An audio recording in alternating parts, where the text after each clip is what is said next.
باسم الآب والابن والروح القدس لا واحد آمين.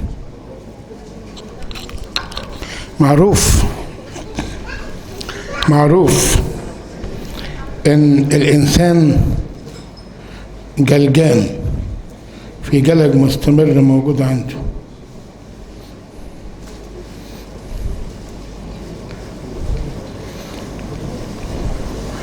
وأحد العلماء أو أحد العلماء في الطب النفسي قال الحاجة اللي خايف منها رد عليها، رد على مخاوفك. فمثلا اللي يخاف من الضلمة ما موتتش حد. إذا كان في ضلمة دلوقتي بعد شوية في نور. يقول ثق حبيبي أن الشمس خلف الغيمة، ثق حبيبي أن الشمس خلف الغيمة. فممكن ترد على مخاوفك بشيء واقعي، ان يكون الخوف من حاجة غير واقعية. انسان مثلا يخاف من مستقبله او على مستقبله، طب ما المستقبل في يد الله، تخاف ليه على المستقبل والمستقبل في يد الله؟ او انسان يخاف من ماضيه، تخاف ليه من ماضيك وربنا غفل الخطايا؟ حتى لو كنت لك بعض الخطايا في الماضي ربنا غفر الخطايا. في انسان يخاف اني ما بقلهوش قبول عند الاخرين، زي واحد يروح يتقدم لبنت ويقول لها الله ترفضني، ما يروح لهاش. يسأل نفسه يساوي ايه قبول الاخرين ليا؟ ان كنت ارضي الناس فلست بعدا عبدا للمسيح، وفرضنا الناس ما يقبلنيش، ما يقبلني ربنا. يساوي ايه قبول الاخرين ليا؟ واذا كان لا يعني شيء فلماذا اضطرب؟ يهيأ لي معظمنا يهمنا قبول الاخر، ويبقى الانسان عايش خارج نفسه، سلامه يتوقف على قبول الاخر ليه. وان لم يقبله الاخر فيتعب اعصابه. وفي حاجات ممكن ما تتقبلش طبيعيا، زي الريس ما يتحبش قوي، ريس في مكان ما يتحبش قوي. في بعض الناس ما بيحبهوش ما بيقبلهوش لانه ريس، وفي بعض الناس ما بيقبلهوش بسبب اخطاء موجوده فيه، وفي بعض الناس ما بيقبلهوش غيرين منه. يبقى اذا في 75% من الناس ممكن ما يقبلوش الرئيس. وعلى الرئيس ان يرد على مخاوفه، فلان ما بيقبلنيش اصلا انا رئيس، فلان ما بيقبلنيش اصله غيران مني. من اول ما داود النساء العبرانيات الله يسامحهم وقالوا بعد الحرب مع عماليق غلب شاول ألوفه وداود ربواته، وشاول حط داود في مخه وقال له أنا الملك أغلب الألوف وأنت الربوات، لازم أخلص منك يا ابن يسوع. وكان شاول ما يقبلش داود أبدا، ليس لوجود خطأ في داود، ولكن غيرة. يا جماعة الحياة فلسفة، والإنسان إذا أخذت منه الحكمة ما يسويش حاجة. في مثل في الصعيد يقولوا للإنسان الخايب غضوني وصرخوا. يعني ايه غضوني وصرخوا؟ يعني مت، ماليش كيان، ما عرفش اشتغل. لما تكون في مكان وبعض الناس لا يقبلوك بسبب الغيرة، يجب ان تعرف بسبب الغيرة، اقبلهم وحبهم وكبرهم، قول لهم كلنا واحد واخوات. زي ما بيقول معلم بولس الرسول، بس في حد فينا واحد فينا عين، والتاني فينا رجل. ولا يصلح ان يكون الجسد كله عين ولا جسد كله سمع، كما قال اذا كان الجسد كله عين فاين السمع؟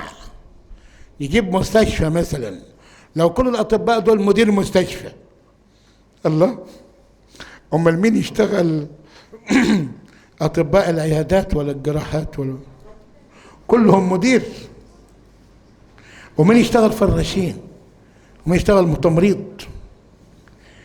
قد يكون التمريض بالنسبة للمدير زي الرجل بالنسبة للعين، لكن الرجل لها معنى مع العين وليها فايدة مع العين. وزي ما قال معلمنا بولس الرسول: لا تستطيع العين ان تقول للرجل مش عاوزاك. تقدر؟ اول ما العين يحصل لها اي التهاب تروح الرجل تشيل العين والجسم كله وتروح بيه للدكتور. ولو كانت العين دي ملهاش رجلين يبقى عينها تقعد في مكانها لما يحن الدكتور عليها ويجي لها لغايه هنا. الرجل مهمه بالنسبه للعينين. كلنا عين، كلنا ريس. اذا كان البلد كلها اطباء فاين المهندسين؟ واذا كانت البلد كلها هندسه فاين المعلمين؟ واذا كانت البلد كلها رجال امال فين الستات؟ واذا كان البلد كلها اغنياء امال فين الفقراء؟ ما ينفعش، لازم يكون في تجانس من عمل واخر. الانسان الناصح لما يجد اخر لا يقبله يقول ما بيقبلنيش ليه؟ كان داوود يجري ولا شاول ويقول له انت ما بتقبلنيش، عارفك ما بتقبلنيش ليه؟ خبصوها الستات بيني وبينك، الستات العبرانيات، انا عارفك ما بتقبلنيش عشان غيران مني. الرب يقضي بيني وبينك، الرب يقضي بيني وبينك. ولما اعطيت له فرصة ان يموت الانسان اللي بيعاديه ومطفشه ومخليه تايه في الجبال، وفي مغارة من المغارات وجدوا شاول نايم الملك. وطبعا طبيعة الناس لما يكون معاك مشكلة اوعى تشاور الناس اللي حواليك، يقول لك انتقم، يضحكوا عليك، بيضحكوا عليك. رجال تقول له موت عدوك قدامك، ربنا جابه لك تحت يديك. ماذا فعل شاول؟ ماذا فعل داوود؟ انسان الحكيم اللي ما يهموش قبول الاخر من عدم قبوله، هم قبول ربنا. قطع حته من جلابيت شاول وقال قلبي وجعني كيف امد يدي الى مسيح الرب. وخرج داوود وراء شاول بعد ما قام من النوم يقول يا سيدي الملك وهو عدوه. ورفع شاول صوته وبكى وقال هذا هو صوتك يا ابن داوود؟ انت ابر مني، كم مره اهمك فيك الشر وبتعمل معايا الخير. اذا كان واحد ما بيقبلكش لاي سبب من الاسباب حبه يقبلك، حبه يقبلك. وكل ما تجاوب على عدم قبوله بعدم قبول يزداد في عدم قبوله. ووراء كل مشاحنة مخاصمة، ووراء كل مخاصمة قتلة. فواحد ما بيقبلنيش، إذا كان ما يقبلنيش لا يعني شيئا فماذا أضطرب؟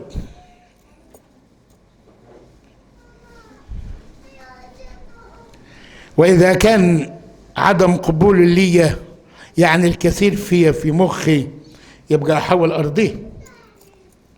وأحاول أرضيه ليس من أول مرة ولكن من مرات كتير، لغاية ما يقول إن الله حق ويسكت.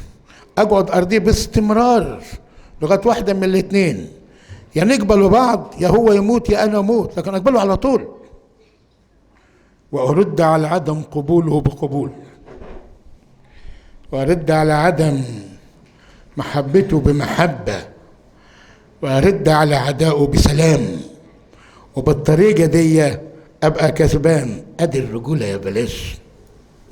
هي الرجولة عنف؟ ده لو كانت الرجولة عنف بيجي الشيطان أحسن راجل في الدنيا دي. الرجولة مش عنف، ولكن الرجولة رجولة. الرجولة العجلة تمشي. مرة قلت الراجل يقول لمراته روحي بيت أبوكي بيعلن فشله ببوكه. تروح ليه بيت أبوها؟ ما أنت راجل برضه، أبوها راجل وأنت راجل، ليه تروح بيت أبوها؟ ده بالعكس أقول لها خليكي هنا نتفاهموا مع بعض. سرت الذين بلا ناموس كأني بلا ناموس، مع العلم إني بلا ناموس.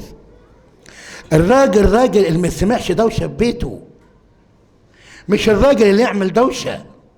وإذا كانت الرجولة دوشة، أكتر واحد بيعمل دوشة في الدنيا دي برضو الشيطان. ولكن يقول لها اسكت يا بنت الناس عشان الناس ما يسمعوش صوتنا. أبص على راسه اقعدي ساكتة عشان ما حدش يسمع صوتي. زي ما لوط وقف في وش ابونا إبراهيم وهو ابن أخو أبونا إبراهيم وقال له أنا أخذ من هنا وأنت تأخذ من هنا. قال له أنا أخذ من هنا وأخذ دي. شفت الراجل بقى يقول إيه؟ لا تكن مخاصمة بيني وبينك. هذه الرجولة. ولا بين رعاتي ولا رعاتك. إذا رحت أنت شرق أروح أنا غرب، وإذا رحت أنت جيب لي أنا أروح بحري. نحن أخوان. شوف يقول لابن أخوه إيه؟ هذه الرجولة. وعدت المشكلة ومحدش سمع حاجة. وفي أماكن أخرى بسبب تجبر العم يقول تتصور الولد أنت مش راجل يا عمو، لو كنت راجل كنت احتويت الولد ده وحطيته تحت باطك. ويقول لك يا بابا أنت مش راجل. إذا كان يعنيني كثيرا قبول الآخر ليا أحاول أرضيه، ليش من مرة ولا من 100 مرة، لغاية ما يرضى وأنا أرضى وتتحل مشكلة عدم القبول أو أحد منا يروح لخالقه. أحاول بكل الطرق أني أرضي الآخرين وأدافع وأرد على نفسي على قبول الآخرين ومخاوفي وقلقي من عدم قبول الآخرين. إن آخذ قيمتي من عند الله أفضل بكثير من عند الناس. واللي يكبره ربنا يا راجل ياخد المسكين مع التراب ويجلسه مع رؤوس شعبه ويقيم المسكين من المزبلة مع يجعل العاقل أولاد فرحة. هو ربنا. إذا أردت أن تأخذ قيمة فلا تعتمد على قيمة وقبول الآخرين، ولكن على قبول فعلا العالم النفسي اللي قال كل حاجة تخاف منها ناقشها ورد على الخوف من ايه؟ لحق.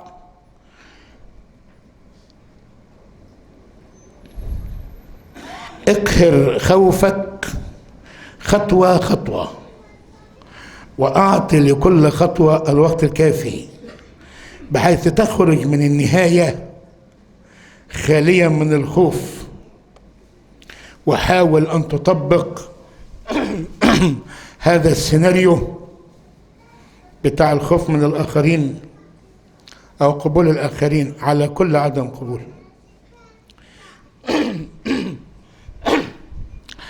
لا ننكر أن في بعض المخاوف نفسية وتحتاج إلى علاج نفسي. لا ننكر أن في بعض المخاوف نفسية وتحتاج إلى طبيب نفسي أو أخصائي نفسي. الناس أحيانا بيجهلوا التعب النفسي. هو التعب النفسي مش جنان. واحد أحيانا يتكسف ما يقول عندي تعب نفسي نفكر لا مش جنان، كلنا بنتعب نفسيا. بس في بعض منا يرجع عن تعبه النفسي ديبريشن مثلا الاكتئاب. في بعض منا يرجع عن التعب النفسي بتاعه كديبريشن بقوة شخصيته قوي. وفي إنسان يا عيني مسكين شوية اكتئاب قد يصل مع الانتحار، يلاقي الدنيا غيمت في وشه وقد يصل الانتحار. لكن في إنسان شخصيته قوية ينزل في مطب كده ويبقى كله تراب، ويقوم منفض التراب بتاعه ويمشي يشوف له مطب تاني. وفي واحد مسكين ضعيف الشخصية يقع في مطب، يروح قاعد في المطب ويقول يا ربي هارد لك يا ربي، الحزينة جت تفرح ما لقيت مطرح، ايه عداني في الطريق ده، الفجر يلاقي العظمة في الكرشة، ويعض الفجر في السوق، ولو زرع فجري حتى. ايه ده دي امثال بتاع الستات يائسات، امثال بتاع الستات يائسات. ولكن الحل مش كده، الحل بربنا. ولو كنت تحتاج الى علاج خد علاج. يذكر عن الانبا مكاريوس مطران اسيوط اللي بيجي يبترك، كان مطران اسيوط وكان بيعمر في المناره بتاعت الشهيد ابادير، وماسك فنجان بن وشمسيه، وهو في المناره فوق بيقول لهم اعملوا كذا جيبوا كذا، راح جه على ورا نزل تحت، نزل بالشمسيه بفنجان البن. مش كل الناس اللي تقع، الناس اللي سنتها ربنا تقع منين؟ ما تقدرش توقعه ابدا. الانسان اللي سنده ربنا ما يقعش يا صاحبي، حتى لو الشياطين كلها اتلمت مع بعضهم على الانسان بتاع ربنا. ذهبي الفم قال ظهر الشيطان لربنا وقال له يا رب سيب لي الجماعة الأقوياء عشان أذلهم، أما الضعفاء ما أقدرش عليهم، بيحاربوني بقوتك وأنا أروح فين فيك. وأول ما يقول يا سيدنا يا سيدنا، قال فيه يا ولاد فيه يا ولاد فيه يا ولاد، هو في حاجة حصلت؟ وكمل باقي فنجان البن، كمل باقي فنجان، ولا شعرة من رؤوسكم تسقط. يعني فنجان البن ده يساوي ايه؟ يساوي ان ربنا سنده. طيب ما وجعش. طب الله غريبه دي، ربنا خده من فوق. وانبس ربمان ابو طرحه هو بيصلي في القداس، وبنت الزغنطوطه وقعت في البير، ساب القداس قال يا عذرا حوشي. شافها ازاي؟ انا عارف. راحوا نزلوا البير، جابوا البنت ولقوها حيه ما فيهاش ولا حاجه. قولها في ايه؟ في إيه؟ عملت ايه تحت؟ قالت في واحده ست خدتني كده شالتني لغايه ما خدتوني. لما قال يا عذرا حوشي راحت نزلت العذرا حشت الست. انسان بتاع ربنا ما تخافش من حاجه، محدش يقدر يوجعك، خليك ناصح، محدش يقدر يوجعك لو كان السند بتاعك ربنا. لكن اللي السند بتاعه كيانه امواله وظيفته يا مسكين سيقع قريبا، لو ما كانش وجع سيقع قريبا. ففي حاجات بتبقى تحتاج الى، لكن علشان اطرد الخوف المحبة تطرد الخوف خارجا. حب ربنا يخلي الانسان يطرد الخوف خارجا. وحب ربنا ايه؟ تقليد وترديد عبارات تخص ربنا، زي مثلا ما نقول باستمرار السلام لجميعكم، يروح الشعب يقول للأسير ومع روحك أيضا. أعظم عطية موجودة على هذه الأرض السلام. مرة قلت أسهل حاجة الفلوس والأكل، والسو ديفيكولت السلام، إن مش ممكن تشتريه لا بأموال ولا بأطيان. يقول لهم سلامي أعطيكم وسلامي أتركه لكم، لا يستطيع أحد أن ينزعه منكم. السلام بتاع ربنا سلام بربنا، مش بسلام أصلي ناجح في موضوع معين، ولا ناجح علشان عندي فلوس، ولا سلام عشان عندي كيان. السلام بتاع ربنا. أنبا ميخائيل ربنا ينيح نفسه، وكان بعض الأراخنة بتوع أسيوط كانوا خسرنا هذا القول. كان لما يرد على التليفون تقول قال له يقول لك يا رب سلام. الله يا ابوي حلوه دي، يا رب سلام. وبيدا الدكتور فاروق الميري ربنا يرحمه كان اول ما اكلمه على التليفون يقول يا رب سلام. حلو قوي يا رب سلام.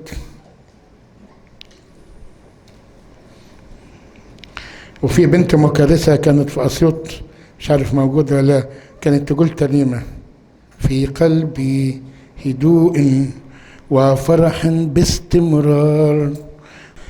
ألا تعلم إن في سنة 1988 في 25 أبريل كان هناك بحث في أمريكا، في الولايات المتحدة الأمريكية، ووجدوا إن البلد بتنفق 150 مليون دولار، بليون دولار، بسبب التوتر والقلق وقلة السلام عند الناس وطريقة معالجتهم. امال دلوقتي ايه؟ هو البليون ده كان يتذكر في 88؟ ده في 88 كان اللي عنده مليون يقول عليه أرنب. طبعا دلوقتي الأرنب اتقطعت ودانه ولا أرنب ولا حاجة. وبليون أنا مش عارف البليون كم مليار، مش فاهم يعني. لكن في 1988 حسب البحث اللي عملوه في مجلة مش عارف نيو ايه، وجد ان دولة الولايات المتحدة الامريكية بتنفق بسبب التوتر والقلق وفقدان السلام وسط الناس في شكل علاج وتكلفة انقطاع عن العمل بسبب القلق 150 بليون. طب ليه يا صاحبي؟ ما السلام عند ربنا ببلاش. ليه يا صاحبي؟ ليه ده ربنا قلت له اديني شويه سلام يديك الراجل زي ما انت عاوز، ولا يقول لك اكتر من ولا حاجه ولا بليون ولا مليون. بسبب البعد عن الله، بسبب البعد عن الله، بسبب البعد عن الله. التقدم الحضاري والصناعي الموجود في البلاد كلها، والحضاره ايضا القديمه، والاثار الموجود في المكان، بل والاموال الموجوده في المكان لا تعطي سلام. والسلام سؤال انا بيصعب عليا الناس ليه؟ يا عيني تايهين، ده يشتغل من هنا ده يشتغل من هنا ده يشتغل من هنا، ويروح يروح وياكل، ياخد دش، ياخد لقمه، بكره يعملهم تاني. لا مؤاخذه لا مؤاخذه، هشتم بقى، لا مؤاخذه هشتم، معلش سامحوني يقول اشتم. عارفين لا مؤاخذه الدكتور يشتغل كده في الساقية، والكتاب يقول لا تكن ثورا دارسا. ليه؟ هو بيدرس ياكل، وبعد ما يخلص الدرس دي يروح يشوف له شويه برسيم كان ولا مش عارف ايه، وبكره يشتغلهم هم. يا صديقي قل لمن يعد ويجري سابقا، يا صديقي قف قليلا وانتظرني، نحن في الأصل تراب تافه، هل سينسى أصله من قال إني ارضي آمالك في الألقاب أو القاب. حين واحد تقول له سعادة الباشا، تقول جربي في فرجع، ارضي آمالك في الألقاب أو في المال أو في المجد، ارضي. آخر الأمر ستهوى مجهدا راكدا في بعض أشبار بأرضي، يهدأ القلب وتبقى صامتا، أين بركاني من حب وبغضي. قل لمن يبني بيوتنا هنا أيها الضيف لماذا أنت تبني. قل لمن يرفع رأسا شامخا في اعتزاز في افتخار في تجني، خفض الرأس وسر في خشية مثل ما ترفع رأسا غصبا عن عين وعينك هتعني. أول ما تلاقي واحد تجبر يا جماعة عرف إنه خلاص وجع. السلام مهم أوي أوي، السلام بيجيب من عند ربنا. مزمور 34 يقول ما أحلى ما ساكنك يا رب الجنود، العصفور وجد بيتا والسنون عشا، مش عارف السنون دي ايه، لنفسها حتى تضع أفراخها، غالبا حاجة طير يعني. مذابحك يا رب الجنود ملك وإلهي، الرب الله شمس، شمس يا رب الجنود، طوبى للإنسان المتكل عليك. وفي أشعياء 41:10 ربنا يقول للناس في 43:2 لا تخف لإني فديتك، دعوتك باسمك، أنت لي، إن اجتزت في المياه فأنا معك، وفي الأنهار فلا تدخمرك، إن مشيت في النار فلا تلدغ، واللهيب لا يحرقك. أنا الرب إله قدوس مخلصك. في أشعياء 41 يقول لا تخف لأني معك.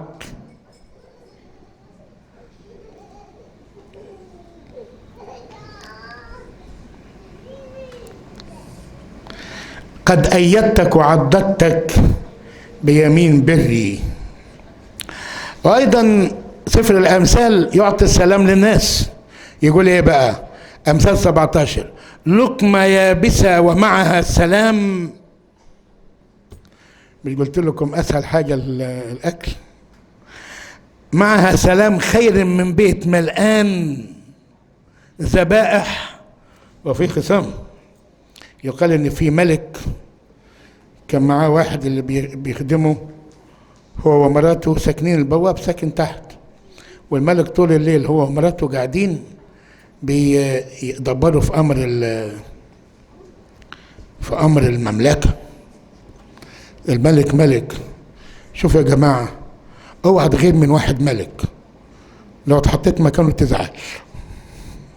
لا يعرف للسلام مكان، غالب ما بينامش، الكرسي اللي وصل له غالي عليه، طول الليل يفكر ياخدوه مني ولا يسيبوه لي. ما فيش سلام. الست مراته الامبراطوره دي تبص تلاقي الجماعه اللي تحت نايمين، ما همش حاجه مسكين، ياكلوا الطبق بتاع الفول معاه شويه البصل اللي تخلي يمكن الميت يقوم من الموت ريحته، ويشربوا لهم كوبايه الشاي ويتكلوا ويعملوا في المملكه، وتبص تلاقيهم. قالت له امال الناس دول نايمين على طول واحنا سهرانين على طول؟ قال لها تحب اسهرهم لك؟ قالت له اه. راح استدعاهم تاني يوم وجاب لهم 1000 بيضه وقال لهم انا عاوزكم تتاجروا في بيض. قاعد الملك من هنا يدبر في امر المملكه، والراجل ومراته تحت يدبروا في امر البيض. لا دول 300 لا دول 700. اي مشغوليه واي مسؤوليه لو اعتمدتش على ربنا تطير من عينك النوم. هو ربنا بس. السلام عليك يا رب. حلو قوي ربنا ده. حلو قوي ربنا ده. العالم من غير ربنا كان عمل ايه؟ كان ضاع. اذا كان ربنا كما قلت في مره من المرات حاطط الشمس والقمر ان بوزيشن، يقول الشمس انت اوعي تتحرك من هنا يا طنط شمس. اصل طنط شمس اللي جت ناحيه تملي كده عن تحركنا. مين اللي ماسكها؟ هو ربنا. وانت يا قمر اوعى تتحرك من هنا. العاصير حصلت في امريكا وقالوا لي ده عصير شديد قوي هشيل كاليفورنيا. قعدت اصلي في القداس اقول يا رب غير اتجاهها يا رب. اساله العاصير طالعه من المحيط كده تاكل البلد. قلت يا رب غير مسارها يا رب خليها ترجع المحيط تاني. وفعلا حصلت كده. قالوا لي حصل كده ان دخلت على حته في البلد وراحت غيرت اتجاهها عكس ما قال علماء الفلك. هو ربنا بلا فلك. فلك مين؟ استر يا رب. سلام من عند ربنا. زمان في الصعيد احنا وصغيرين كان اول ما يحصل خسوف في الشمس كده في القمر والدنيا تضلم، العيال اللي بيلعبوا في الشارع يجيبوا علبه السمنه مش عارف الهولندي دي كان ساعتها ولا ايه، ويروحوا يطبوا العيال يقولوا احنا عبيدك يا رب والامر بيدك يا رب. روح تطلع القمر. هو ربنا. المسؤوليه من غير ربنا الم وتعب وقلق، وقد تكون جنان وتوصل الى صراحه في بعض المسؤولين تحس انهم مجانين. كتر المسؤوليه مخهم. يقال ان في واحد كان طبيب امراض نفسيه راح فتح عيادته جنب سيرك قومي يضحك كده، وكل واحد يجي عنده يقول له روح خد لك نص ساعه تحت وتعال فرفش يعني عشان يخلص الناس من الدبريشن اللي جاي من قله السلام. وجاء له واحد قال له عندي وعندي وعندي وعندي وعندي. قال له روح خد لك ساعه تحت. قال له ساعه ايه؟ في السيرك اللي تحت. قال له ده انا صاحب السيرك. السلام من ربنا مش من السيرك يا صاحبي. سلام من ربنا مش من امالك يا صاحبي. السلام من ربنا مش من كيانك يا حبيبي. السلام من ربنا مش من جيبك يا ابني، هو السلام من ربنا. ولقمة يابسة ومعها سلام خيرا. كلام كتير زي مثلا يقول في رمية 15 إله السلام. ومعنى إله السلام محدش يملك سلام غير هو ربنا. يقول يرفع الرب وجهه عليك ويمنحك سلاما. يعني ايه؟ عندك مشكلة فيها جلج يروح ربنا يبص عليك كده، أول ما يبص عليك كده يمنحك سلام. ده القديس الأنبا بخومس قال على أنبا أنطونيوس، قال ما من إنسان كان مر النفس وتعب القلب ونظر في وجه أنطونيوس إلا امتلأ سلام. أنطونيوس الكبير أو الرهبان، ولما كان معاه تلاميذه بيسألوه، في واحد من تلاميذه ما كانش يسأله، كان باصص فيه كده وراح قال له ما تسأل زي إخواتك يا ابني. قال له يكفيني النظر إلى وجهك يا أبي، وشك كله سلام. ولغاية دلوقتي في واحد تلاقي وجهه مليان سلام وفي واحد عينيه مليانة كلام. مسكين الإنسان ده متكبر ما يسويش ولا حاجة. فيشة بريدة تطلع فيشة من بريدة تلاقي نام هوريزونتال كده. وزي ما بيكتبوا في القبور يا مرم بقبري لا تتعجب من أمري، بالأمس كنت مثلك وغدا تبقى مثلي. وده مالك بتمصمص ليه؟